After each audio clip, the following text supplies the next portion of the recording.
ಗುರುಗಳೇ ಎಲ್ಲಂತ ಹುಡುಕೋದು ಗುರುಗಳೇ ನಿಮ್ಗೆ. ಏನಾಯ್ತು ಇಮಾನುವೇಲ್? ಇವತ್ತು ನಾನು ನಿಮಗೆ ಒಂದು ಒಳ್ಳೆಯ ಸುದ್ದಿಯನ್ನು ತಂದಿದ್ದೇನೆ ಗುರು. ಅದು ಏನು ಇಮಾನುವೇಲ್? ನೀವು ತೋರಿಸಿದ ಮಾರ್ಗದರ್ಶನದಲ್ಲಿ ನಾನು ಒಳ್ಳೆಯ ವಿದ್ಯಾಭ್ಯಾಸವನ್ನು ಪಡೆದಿದ್ದೇನೆ. ಅಂದ ಹಾಗೆ ಮಾರ್ಗದರ್ಶನ.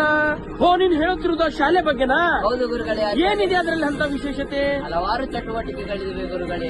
ಆ ಚಟುವಟಿಕೆಗಳನ್ನು ಹೊರಹಾಕಲು ವೇದಿಕೆಯನ್ನು ಸಿದ್ಧ ಮಾಡಿದ್ದಾರೆ. ಹೌದಾ? ಹೌದು ಗುರುಗಳೇ. ಇದನ್ನು ನೋಡಲು ನಾನು ಸಂತೋಷ ಪಡುತ್ತೇನೆ. ನಾನು ಉತ್ಸುಕನಾಗಿದ್ದೇನೆ. ನಾನು ಆ ಕಾರ್ಯಕ್ರಮದಲ್ಲಿ ಇಮಾನುವೇಲ್ ಇರುತ್ತೇನೆ ಖಂಡಿತವಾಗಿರ್ತೇನೆ. ಹೌದು ಗುರುಗಳೇ.